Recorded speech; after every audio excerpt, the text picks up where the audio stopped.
tidak terganggu. Ada sebuah kisah mengenai seorang anak kecil yang sedang bermain dengan temannya. Tapi di tengah permainan, mereka berselisih pendapat mengenai sesuatu. Dan temannya ini kemudian merasa sangat tidak senang. Dengan marah, ia mulai mengejek anak ini dan berkata, "Engkau sungguh bodoh dan mukamu pun sangat jelek." Namun yang menarik adalah anak kecil ini hanya terdiam sejenak mendengar perkataan itu. Lalu sambil memandang temannya, ia pun dengan tenang menjawab, "Tidak, ayah saya berkata, saya anak yang cantik dan pintar." Cerita ini menunjukkan bahwa anak kecil tersebut mengenal ayahnya dan mengetahui dengan pasti apa pendapat ayahnya mengenai dirinya, dan ia tidak terganggu dengan pendapat orang lain yang tidak sesuai dengan itu. Kiranya kita juga demikian. Kita tahu bahwa Bapa kita adalah Bapa di sorga. Kita adalah anak Tuhan. Dan apapun yang dikatakan orang mengenai kita, janganlah membuat kita terganggu. Biarlah kita hanya mempercayai apa yang dikatakan firman Tuhan mengenai kita. Selanjutnya ada panggilan Tuhan kepada kita masing-masing selama kita hidup di dunia ini. Marilah kita belajar untuk fokus menggenapi panggilan Tuhan tersebut dan tidak terganggu oleh semua distraksi yang datang. Apakah itu berupa gangguan ataupun pendapat orang lain yang tidak mendukung kita. Dalam 1 Samuel 17 ayat 23 sampai 31 dituliskan, sedang ia berbicara dengan mereka, tampillah maju pendekar itu, namanya Goliat, orang Filistin dari Gad, dari barisan orang Filistin. Ia mengucapkan kata-kata yang tadi juga, dan Daud mendengarnya. Ketika semua orang Israel melihat orang itu, larilah mereka daripadanya dengan sangat ketakutan. Berkatalah orang-orang Israel itu, "Sudahkah kamu lihat orang yang maju itu? Sesungguhnya ia maju untuk mencemoohkan orang Israel. Orang yang mengalahkan dia akan dianugerahi raja, kekayaan yang besar. Raja akan memberikan anaknya yang perempuan kepadanya, dan kaum keluarganya akan dibebaskannya dari pajak di Israel." Lalu berkatalah Daud kepada orang-orang yang berdiri di dekatnya, "Apakah yang akan dilakukan kepada orang yang mengalahkan orang Filistin itu dan yang menghindarkan cemooh dari Israel? Siapakah orang Filistin yang tak bersunat ini sampai ia berani mencemoohkan barisan daripada Allah yang hidup?" Rakyat itu pun menjawabnya dengan perkataan tadi, "Begitulah akan dilakukan kepada orang yang mengalahkan dia." Ketika Eliab kakaknya yang tertua mendengar perkataan Daud kepada orang-orang itu, bangkitlah amarah Eliab kepada Daud sambil berkata, "Mengapa engkau datang? Dan pada siapakah kau tinggalkan kambing domba yang 2-3 ekor itu di padang gurun? Aku kenal sifat pemberanimu dan kejahatan hatimu. Engkau datang kemari dengan maksud melihat pertempuran." Tetapi jawab Daud, "Apa yang telah kuperbuat? Hanya bertanya saja." Lalu berpalinglah ia daripadanya kepada orang lain dan menanyakan yang sama. Dan rakyat memberi jawab kepadanya seperti tadi. Terdengarlah kepada orang perkataan yang diucapkan oleh Daud. Lalu diberitahukanlah kepada Saul, dan Saul menyuruh memanggil dia. Jadi ketika Daud tiba di medan pertempuran, ia mendengar apa yang dikatakan Goliat, tetapi ia tidak terganggu. Hal itu terlihat dari sikapnya yang berbeda dengan orang-orang Israel lainnya yang menjadi sangat ketakutan. Inilah sikap yang benar. Akan selalu ada Goliat yang berbicara dengan suara yang kuat kepada kita, yang bermaksud untuk membawa kegentaran dan ketakutan di dalam hati kita, sehingga kita melupakan firman Tuhan, melupakan kebaikan Tuhan. Lalu kita hanya fokus kepada suara Goliat tersebut yang melumpuhkan kita, sehingga kita bahkan tidak lagi sanggup berpikir mengenai panggilan Tuhan di dalam hidup kita. Tetapi tidak demikian halnya dengan Daud. Seharusnya orang Israel lainnya mendukung dan meneladani sikap Daud yang tidak terganggu dengan suara Goliat tersebut. Namun kelihatannya tidak ada yang mau mengikuti sikap Daud itu, apalagi mendukungnya. Justru Daud dicemoohkan oleh saudaranya sendiri. Dalam ayat 28 kita mengetahui bahwa Eliab berkata, "Mengapa engkau datang? Dan pada siapakah kau tinggalkan kambing domba yang 2-3 ekor itu di padang gurun? Aku kenal sifat pemberanimu dan kejahatan hatimu. Engkau datang kemari dengan maksud melihat pertempuran." Perkataan Eliab ini dapat saja melukai hati Daud dan mematahkan semangat Daud. Kalau tadi Goliat yang adalah musuhnya berkata-kata jahat dan penuh intimidasi, Daud memang tidak terganggu. Namun ini bukanlah musuhnya, melainkan saudaranya yang tertua, yang seharusnya menghargainya dan mendukungnya. Daud dapat saja mengingat beberapa waktu sebelumnya, keluarganya juga tidak mendukungnya, yakni ketika Nabi Samuel datang untuk mengurapi Raja Israel. Ia tidak dianggap oleh ayahnya sendiri. Nabi Samuel sendiri pun beranggapan bahwa saudara-saudaranya lebih baik. Ia baru dipanggil belakangan. Dan akhirnya Daud yang diurapi menjadi raja. Namun sekarang setelah ia mulai menunjukkan sikap di mana ia memang layak menjadi raja, ia mempunyai kualitas keberanian, ia bukannya didukung oleh Eliab. Terbukti bahwa pendapat saudaranya belum berubah, masih menyepelekan ia, walaupun ia telah diurapi oleh Nabi Tuhan. Perkataan Eliab yang menuduh ia dengan jahatnya dapat membuat Daud menjadi sangat terganggu. Perkataan Eliab itu dapat membuat hati Daud penuh dengan kesedihan. Namun itu semua tidak terjadi. Daud tetap tidak terganggu. Kita tahu bahwa Daud tidak bersedih hati, dan Daud juga tidak perlu sibuk membela dirinya kepada Eliab. Sebaliknya, Daud fokus kepada upah yang akan diberikan raja bila berhasil mengalahkan Goliat. Dalam 1 Samuel 17 ayat 30 tadi dituliskan, "Lalu berpalinglah ia daripadanya kepada orang lain dan menanyakan yang sama. Dan rakyat memberi jawab kepadanya seperti tadi." Jadi Daud benar-benar fokus kepada upah, bukan kepada ucapan Eliab. Ia tidak mau didistraksi oleh gangguan apapun. Dan pada akhirnya kita juga mengetahui bahwa Daud berhasil mengalahkan Goliat dan mendapatkan upahnya tersebut. Kita perlu meneladani Daud dalam hal ini, yakni tidak terganggu oleh Eliab dan maju terus mengalahkan Goliat. Dalam hidup kita, di mana kita setiap hari terus mengerjakan panggilan Tuhan, akan tetap ada Eliab, yakni orang yang mengkritik kita, yang menuduh kita, yang salah mengerti, yang berkata-kata jahat kepada kita. Tetapi kita harus belajar untuk tidak terganggu, sehingga kita dapat maju terus.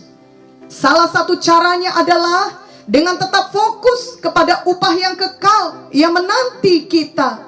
Ingatlah bahwa kelak kita akan bersama dengan Tuhan Yesus selamanya, bersama dengan semua orang yang kita kasihi, di tempat di mana tidak akan ada lagi air mata, kesakitan dan kematian. Dan masing-masing kita akan menerima upah yang kekal seturut dengan apa yang kita kerjakan selama ini. Wahyu 22 ayat 12 berkata, "Sesungguhnya aku datang segera, dan aku membawa upahku untuk membalaskan kepada setiap orang menurut perbuatannya." Seringkali kita tidak dapat mengingat dan melihat bahwa ada upah yang kekal menunggu kita. Kiranya mulai sekarang hati kita selalu mengingat bahwa Yerusalem baru menunggu kita. Kita semua yang percaya kepada Tuhan Yesus menuju ke sana. Hidup di dunia ini sementara saja. Sebaliknya adalah kekekalan yang kita tuju dan harus kita pikirkan. Itu sebabnya kita tidak mau terganggu, yang juga berarti tidak mau dihentikan dalam mengikut Tuhan dan menggenapi panggilan Tuhan. Kita akan maju terus dan bersemangat selalu untuk membunuh raksasa Goliat di dalam hidup ini. Marilah kita terus bersemangat untuk menyelesaikan panggilan Tuhan dalam hidup kita. Apapun yang dikatakan orang tentang kita, janganlah biarkan itu mengganggu kita. Pendapat manusia tidak selamanya benar. Adalah pendapat Tuhan yang perlu kita pikirkan. Pada masa sekarang ini, ada banyak hoax beredar mengenai banyak hal, sehingga sangat mudah untuk membunuh karakter seseorang dengan kebohongan melalui sosial media. Bila hal semacam itu menimpa kita, janganlah terganggu, janganlah menjadi takut, jangan pula menyerah. Marilah maju terus, karena kita tetap fokus kepada upah yang kekal yang telah disediakan Tuhan kepada kita. Ingatlah bahwa banyak orang dapat saja mempercayai kebohongan mengenai kita, tetapi yang penting adalah Tuhan tahu siapa kita yang sebenarnya. Tuhan tahu hati kita terhadapnya, dan Tuhan tahu menyampaikan kita kepada panggilannya. Ingatlah kisah Yusuf ketika ia dijebloskan ke dalam penjara setelah ia dituduh telah berbuat jahat dengan istri Potifar. Padahal yang terjadi bukanlah demikian. Yusuf tetap mau hidup kudus dan tidak mau berbuat dosa dengan istri Potifar. Namun akibatnya ia dihukum. Yusuf benar-benar mengalami ketidakadilan dan menderita akibat fitnah atau hoax. Kemungkinan besar kebanyakan orang pada masa itu tentunya melihat Yusuf sebagai orang yang bersalah. Bagi mereka, dia adalah seorang pemuda yang tidak tahu diuntung, yang telah berbuat jahat kepada istri majikannya. Mungkin saja kebanyakan orang setuju dia dipenjarakan atas tindakannya yang tidak pantas itu. Mungkin juga tidak ada orang yang tahu kebenarannya, kecuali Yusuf sendiri dengan istri Potifar yang menuduhnya. Dan sepertinya tidak ada orang yang mau peduli tentang kebenaran itu. Semua itu dapat membuat Yusuf bukan hanya terganggu, tetapi menjadi putus asa. Tetapi hal itu tidak terjadi, sehingga walaupun ia dalam penjara, Yusuf tetap disertai Tuhan. Dan pada akhirnya Yusuf keluar dari penjara, bahkan menjadi penguasa di Mesir. Yusuf sampai kepada panggilan Tuhan dalam hidupnya. Yusuf tidak membiarkan begitu banyak ketidakadilan yang dia alami membuat dia terganggu, atau dengan kata lain, membuat dia menjadi pahit hati, penuh luka batin, kehilangan kepercayaan kepada Tuhan, dan kemudian menyerah. Yusuf tetap teguh di dalam Tuhan, dan kita tahu bahwa ketika waktunya tiba, dia siap untuk memimpin Mesir dan menyelamatkan Mesir dari kelaparan, juga menyelamatkan keluarganya dari kelaparan. Demikianlah kita perlu meneladani Yusuf dengan tidak membiarkan semua ucapan orang atau tindakan orang yang menyebarkan hoax dan menyebabkan ketidakadilan terjadi dalam hidup kita, membuat kita menjadi terganggu sehingga menjadi pahit hati dan kemudian menyerah. Marilah kita semua tetap sabar menunggu waktu Tuhan. Marilah kita tetap tekun dan setia dalam hal percaya dan patuh kepada Tuhan. Marilah terus maju mengerjakan apa yang dapat kita kerjakan untuk Tuhan, dan kita fokus kepada upah yang kekal yang menanti kita. Seperti Daud, kita mengingat semua pengalaman kita dengan Tuhan. Kita tahu bahwa Tuhan tidak pernah meninggalkan kita. Maka kita pasti akan dapat mengalahkan raksasa Goliat apapun di dalam kehidupan kita. Contoh lain adalah Musa, di mana Musa menjawab panggilan Tuhan sebab ia fokus kepada upah yang kekal. Mari kita membaca Ibrani 11 ayat 23 sampai 26. Karena iman, maka Musa setelah ia lahir disembunyikan selama 3 bulan oleh orang tuanya, karena mereka melihat bahwa anak itu elok rupanya, dan mereka tidak takut akan perintah raja. Karena iman, maka Musa setelah dewasa menolak disebut anak putri Firaun, karena ia lebih suka menderita sengsara dengan umat Allah daripada untuk sementara menikmati kesenangan dari dosa. Ia menganggap penghinaan karena Kristus sebagai kekayaan yang lebih besar daripada semua harta Mesir, sebab pandangannya ia arahkan kepada upah. Musa menunjukkan pandangannya kepada upah. Musa berjalan dengan iman setiap hari. Tidaklah mudah bagi Musa untuk menjawab panggilan Tuhan setelah ia lari dari Mesir ke Midian. Juga tentunya tidak mudah bagi Musa untuk kembali ke Mesir seperti yang difirmankan Tuhan kepadanya. Musa sudah berumur 80 tahun ketika Tuhan memanggil dia untuk menjadi pembebas bagi bangsa Israel. Musa juga bukan seorang yang fasih berkata-kata. Ia tidak tahu apakah bangsa Israel akan percaya kepadanya atau tidak. Musa tidak tahu apa yang akan menantinya jika ia menjawab panggilan Tuhan. Namun Musa mau menjawab panggilan Tuhan. Step by step ia maju dengan iman. Demikian juga kita harus melatih diri kita untuk berjalan dengan iman setiap hari. Kita tetap melihat kepada upah kekekalan dan bukan hidup hanya berdasar kepada perasaan kita saja, apalagi berdasarkan kepada komentar orang lain dan berdasarkan kepada apa yang dapat kita lihat dengan mata badani kita saja. Marilah hidup dengan iman, maka kita tidak akan terus terganggu oleh semua yang terjadi kepada kita dan di sekeliling kita. 2 Korintus 4 ayat 18 berkata, sebab kami tidak memperhatikan yang kelihatan, melainkan yang tak kelihatan. Karena yang kelihatan adalah sementara, sedangkan yang tak kelihatan adalah kekal. Dan Filipi 1 ayat 6 berkata, akan hal ini aku yakin sepenuhnya, yaitu Ia yang memulai pekerjaan yang baik di antara kamu akan meneruskannya sampai pada akhirnya pada hari Kristus Yesus.